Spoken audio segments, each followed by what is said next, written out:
Hi, I'm Rick and welcome back to another one of my videos. I'm here on Washray Road in Sale, also known as the A56, on the corner at Barwick Place. Across the road is the Vine. It featured in one of my videos as potentially closing during COVID, but managed to survive and now is a thriving pub. On this spot where I'm standing used to be a shop run by the Dawsons over 100 years ago. As you can see by the picture here, I assume with him and the family stood outside the premises. The shop ran all the way out to the edge of the road here, and then we've had trams travelling all the way to Altrincham and all the way to Manchester. I've lived in Sale most of my life, and I must have driven past this road thousands of times, but I've never been down it.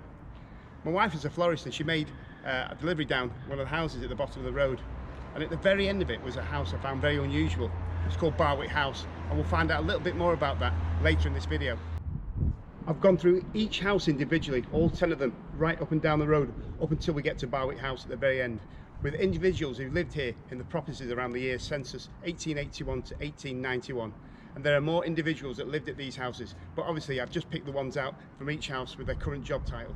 I'm joined today with Ben, the longest serving resident, who has kindly offered to help us find out about its past. Hi Ben, we're at number 1, and I've been looking at the 1881 to 1891 census. Who lived in number 1? Well, apparently a gentleman called Mr. Robert Ray, who was in fact a joiner, and at the time there was an awful lot of property going up in and around Sale, so I'm sure this gentleman was well covered for work. I don't think he'd have a problem finding any. Okay. Hi Ben, we've reached number 2, which I think is very dear to your heart. It's your current residence, and it's where you reside at this moment in time, and I take it that you're the longest resident that's lived down this road? Yeah, I've lived here 24 years now, to be perfectly honest.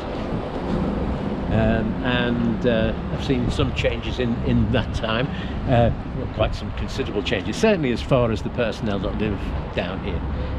This house was previously, on the census, was occupied by a Mr. Philip John Blaine, who was a farm worker, who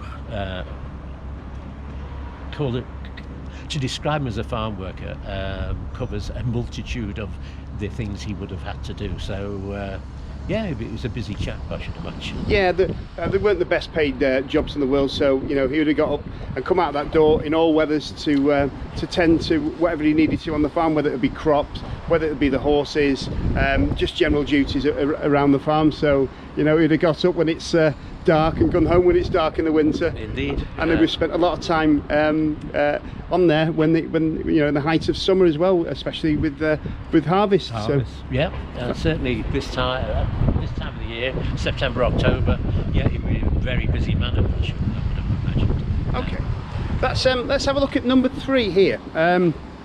It's your current neighbour. I believe his name's Ben as well.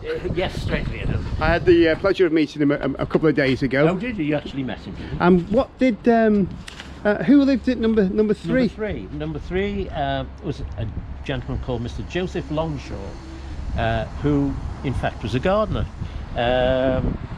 which is interesting because there's not, with the exception of the large house at the end of the road, has got no gardens down here. But anyway, I'm sure he found plenty to keep himself preoccupied and earn a living.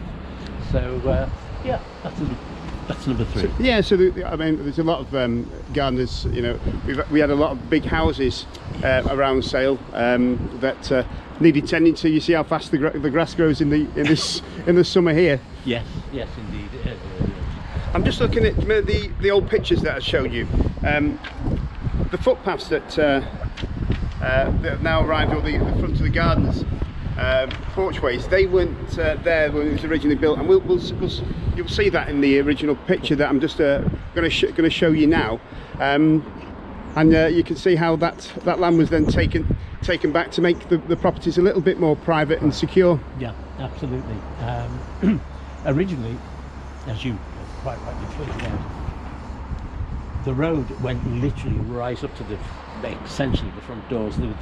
There was a pavement of sorts, but essentially it's as you quite rightly pointed out, these walls did not exist. These were just added at a later date to make, as you say, make it look a bit more private, or make it a bit more private, to be honest. Right, let's make our way to number 4. it's quite a quaint road, and it's blocked off at the end anyway. And the parking is all private anyway. But we've got number 4 and 5. Yeah, number 4. A gentleman called Mr. Thomas Rutter, who was an apprentice saddler. Now, of course, yes, there would be a demand for a saddler in those days. There'd be everything could be horse-drawn. In fact, I don't think the motor car had ever been seen by anybody probably down here or anywhere else at that time. So yes, he'd been in great demand. Everybody needed a horse, or was transported by a horse, or a horse-drawn. Yeah, I mean, it'd been a very, very important job. Imagine the first person that saw a motor car, and they had their horse and cart, or just a horse, and think, well, that's never going to take off. And we look at how busy Washway Road is today. So yeah, a saddler would. It's a profession today which is more niche, but going back to 1881, 1891, it would have been in high demand. Yes, indeed. Yeah, it's the only basic means of transport, to be honest. Other than a bicycle. Yeah. Who lived at number 5? Number 5 was Mr. Philip Derbyshire, who was a coachman. Following on from what we've just been talking about, and again, he was heavily involved with horses and ancillary requirements that horses bring. So I bet they worked next. You know, within unison.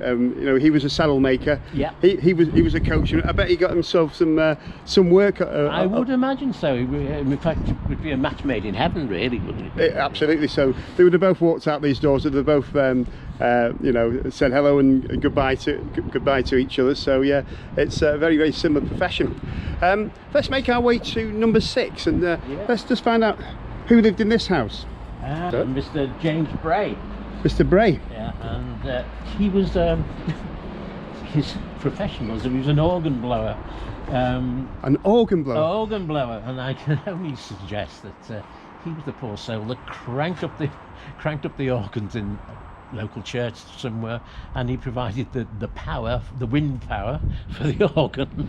Right. I see that he was also a bell ringer, so he was a multitasker. Oh, absolutely. Whether he could actually blow the wind for the organ and ring the bells at the same time is a moot point, to be honest. Yeah, so he would have worked at one of the churches around the area. We don't know which one, but you know, that's an unusual profession for today. You know, again, it's very, very niche, but a lot of people would have gone to church more than what they do today. They would do today. Yeah. Absolutely, couldn't disagree with that. And who lived at number 7?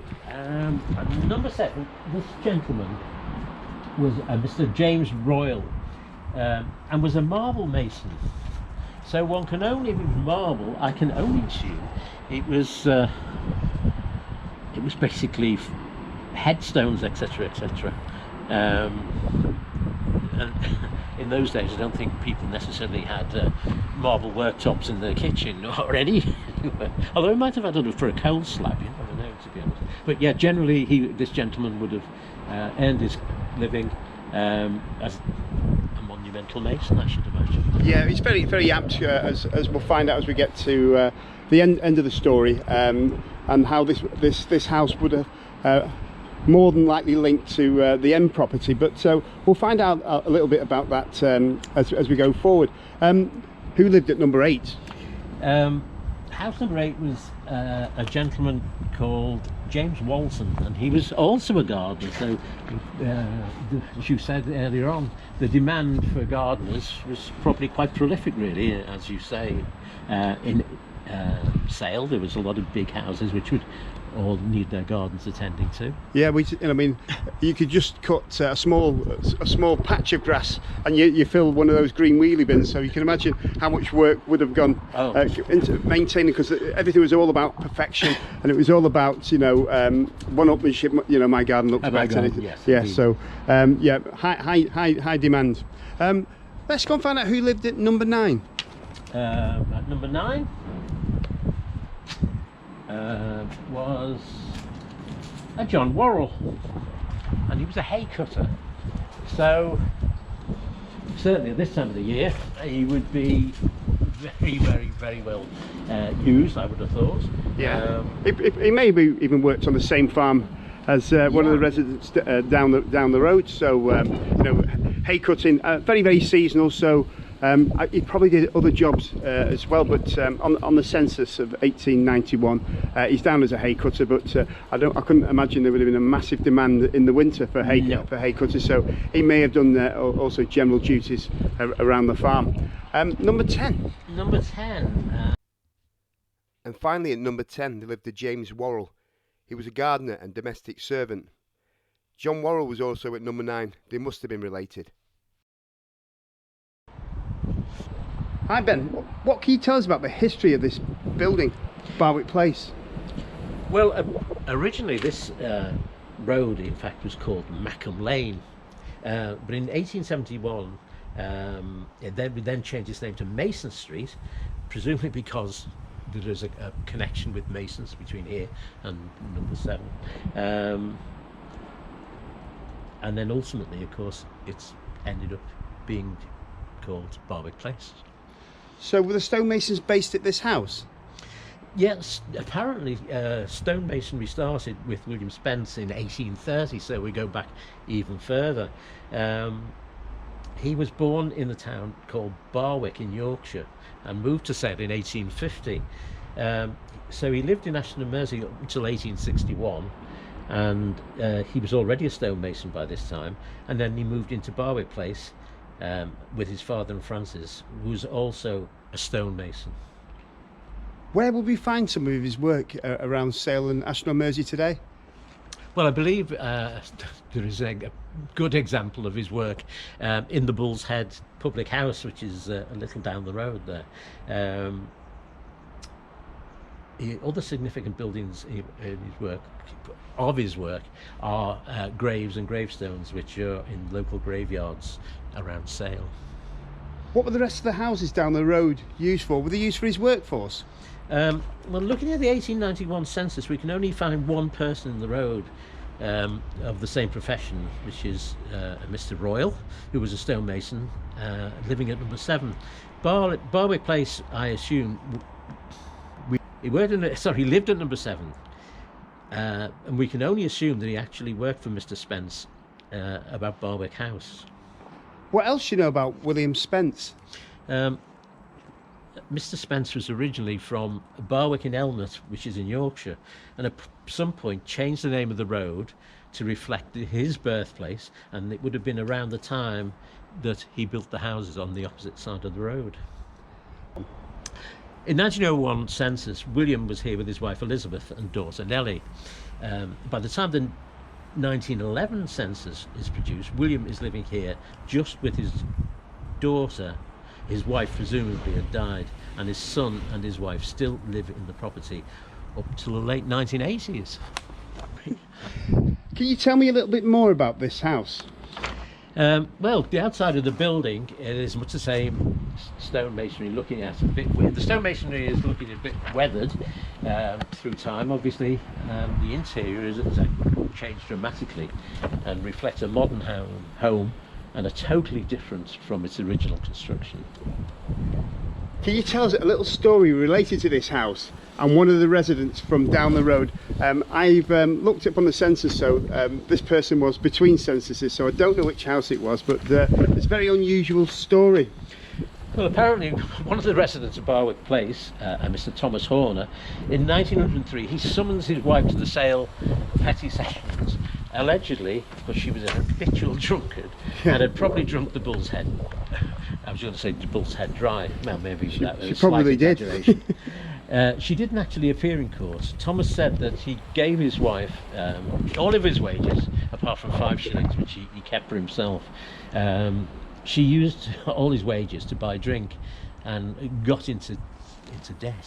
he applied for and was granted a separation order, and he kept the children with him, but he still had to pay 5 shillings a week in maintenance. Hi Richard, thank you for taking the time just to tell us a little bit about the building here. We're going to go into it in a little bit more depth as well, but you're the current resident, so what do you actually know about Barwick House? Well, I've got a bit of history. I understand that it was built by a stonemason who also built the other house on the street, which is pretty amazing.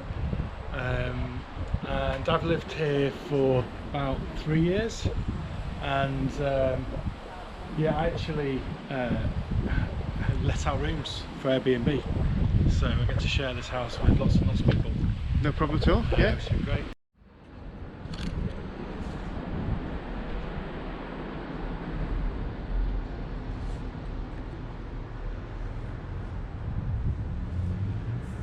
Thank you for letting us come to the back of the property, Richard. It's You're welcome. It's a little bit bigger than I thought it was. It's the biggest house down the road. Yeah, it's got a decent garden. Yeah. And what did you want to show us? So this, I believe this is a loop for a horse. I think so. I'm not 100% sure, but it kind of makes sense. It's on the edge of the building. It would have been the back of the building here before the extension was put on. So there would have been a need for horses just for the sheer weight of the stone that was being carried here. So you can imagine it being loaded on the back of a wagon and then taken to whatever building or whatever graveyard or cemetery required his work. But yeah, it still looks all original, and I do like the stone masonry here. it's fantastic, isn't it? With Barwick Place on there. I can see that you can see this has some stone masonry work there. I take it it's totally changed what it was originally when it was built. So I think so. It's had an extension on the back. Yeah. So originally it was like 2 up, 2 down with a coal cellar. Yeah. And then it's been a long time ago. It's had an extension on the back, which I don't think I get through planning today because it's right up to next door's boundary. But they've since taken out what looks like a coke boiler from that extension, yep. All the chimney for the kitchen, so it looks like it was done a very long time ago.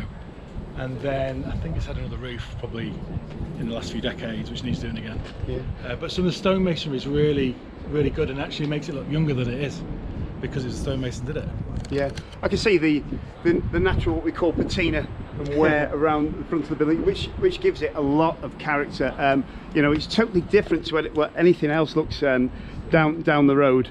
Yeah, there is a fantastic amount of people that would have lived and come out of here and would have known the Spencers here. I believe the family stayed here up until the late 1980s. Oh wow! Yeah, that's cool. So no, really appreciate you just telling us a little bit about the history of that, and I hope to see you again in another one of my videos. Thank you, Ben, for taking the time to show us around the street and especially about this historic building. I'd also like to thank Mark Gleave, Colin Smith, Susan Corbett and Chris Gellier and Carol Underwood for understanding and giving me research into this street. If you live in the surrounding area and you have a story to tell about a certain building, I have researchers and genealogists on hand to help uncover its past. So please inbox me or message me. I'll be happy to help in unlocking its secrets. And again, thank you for watching.